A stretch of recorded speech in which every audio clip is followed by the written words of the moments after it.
Bonjour, dans cette vidéo je vous montre rapidement comment ajouter une méthode put dans une API REST avec le framework ASP.NET Core. J'ai déjà publié une vidéo qui montre comment développer une API avec ASP.NET Core, mais il manque la méthode put qui est la mise à jour. Donc je mets le lien dans la description en bas. Elle contient trois méthodes, donc get la lecture, post la création, delete la suppression. Donc voici le projet existant. Ici on a un contrôleur. Il contient trois méthodes. Il y a getCourses, donc l'obtention de la liste des cours, donc tous les cours. Ensuite on a un getCourseById, donc récupérer un cours par son identifiant. On a create création d'un cours, donc c'est du type HTTP post. Ensuite, on a la suppression d'un cours qui est du type HTTP delete. Voilà, un cours ici, c'est une classe qui contient un identifiant et un nom. On a un contexte, donc entity framework, pour l'interaction avec la base de données. Et ce qu'on va faire maintenant, tout simplement, c'est d'ajouter une méthode, donc la méthode put, qui est la mise à jour d'un cours. Donc ce sera dans contrôleur. Voilà.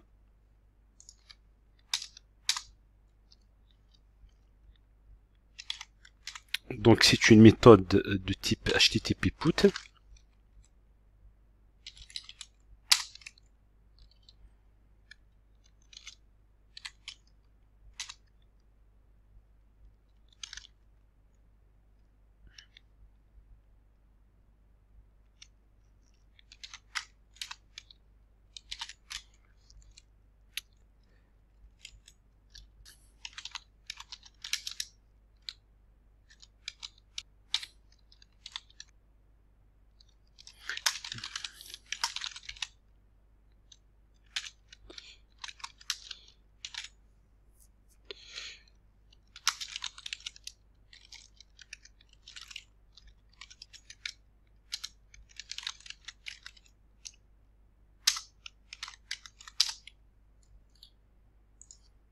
Donc voilà, là on a comme paramètre l'identifiant et le cours à mettre à jour. Enfin les nouvelles propriétés, le nouveau cours. Donc là d'abord on peut vérifier si l'identifiant ici correspond à l'identifiant du cours.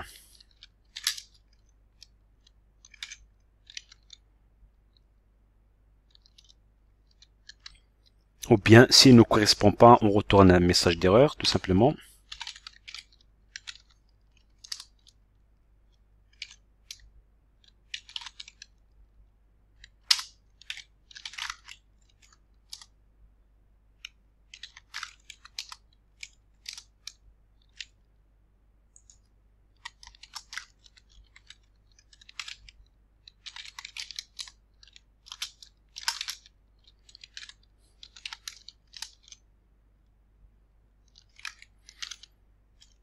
Voilà, on va dire tout simplement les identifiants sont différents.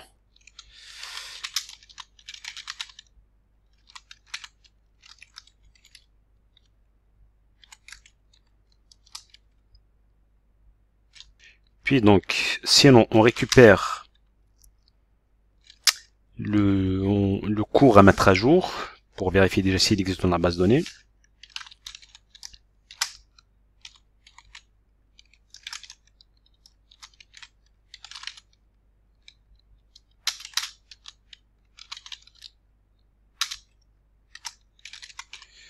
On utilise le contexte, donc vous le voyez ici, voilà, qui est injecté par le middleware, donc qui permet l'interaction avec la base de données, donc c'est Entity Framework.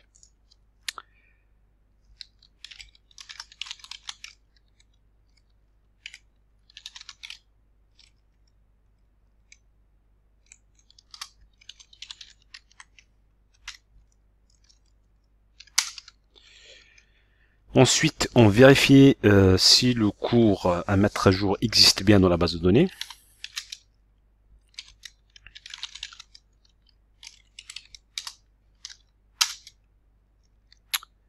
Ou bien si s'il n'existe pas, on retourne aussi un message. Donc,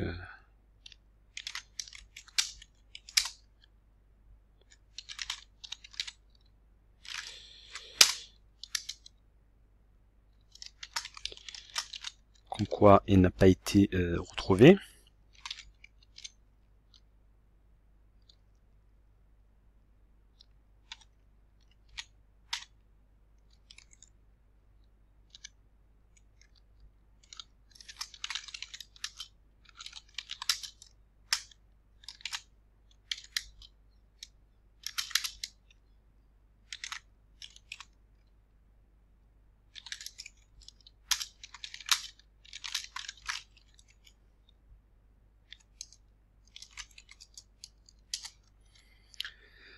Alors, sinon, ça a été retrouvé, et ce qu'on fait tout simplement, on va mapper les valeurs de cours. Voilà, donc on met à jour notre cours tout simplement. Ce qu'on peut faire ici, le cours, je clique sur F12. Vous voyez, c'est une classe assez simple, on a uniquement un nom, d'accord. Donc ici tout simplement, il y a deux possibilités. Soit on ajoute une méthode pour mettre à jour notre cours sur base des propriétés de cours qu'on reçoit en paramètres ici. Ça veut dire ici on a le cours à mettre à jour. Voilà, le nom reçoit tout simplement le nouveau nom qui a été voilà qui a été envoyé par l'utilisateur. D'accord.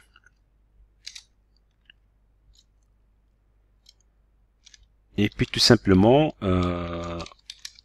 on sauvegarde les changements, toujours en utilisant le contexte.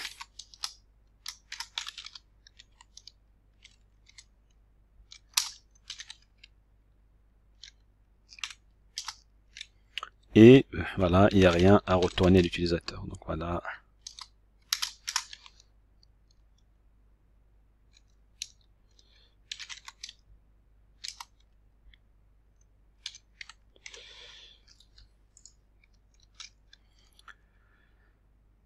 Voilà, ici tout simplement, si on a plusieurs propriétés, on peut ajouter une méthode, par exemple map, qui reçoit comme paramètre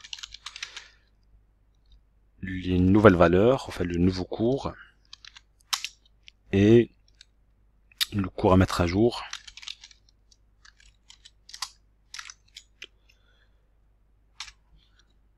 Voilà. On génère la méthode. Et puis tout simplement ici, voilà.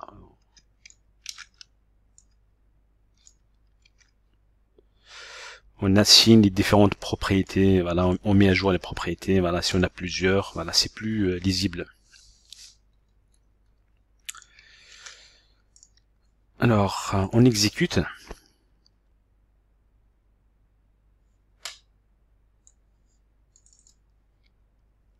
Voilà, là on a les différentes méthodes, on a la méthode put.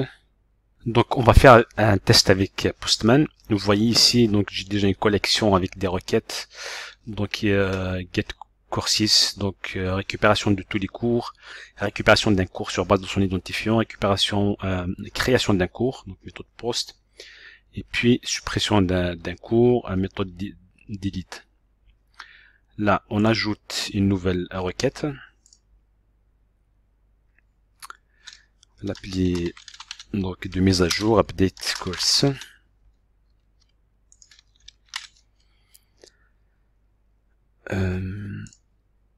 C'est la même URL ici avec l'identifiant, donc elle est de type put. Et puis au niveau de body, on ajoute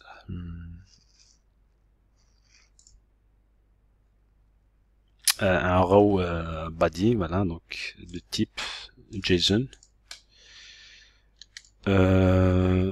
ici dans la base de données, on a déjà un cours qui est l'identifiant 1 et le nom c'est C#.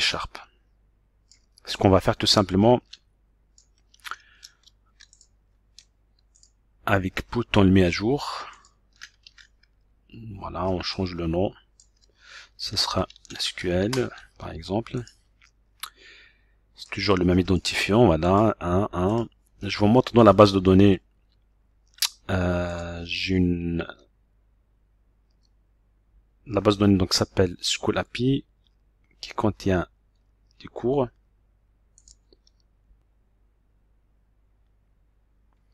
Et on a un cours C#. On va mettre à jour tout simplement send. Vous voyez donc statut 204. Le serveur a traité la requête avec succès. Et ce qu'on va vérifier tout simplement ici, send, récupération du cours, désormais c'est SQL. Dans la base de données c'est pareil, c'est SQL. Donc voilà, j'espère que cette vidéo vous a plu. Je vous invite à vous abonner à ma newsletter pour recevoir des conseils et des astuces sur la programmation C# et .NET. Vous trouverez le lien d'inscription dans la description de cette vidéo ou dans le commentaire en bas. Merci, au revoir.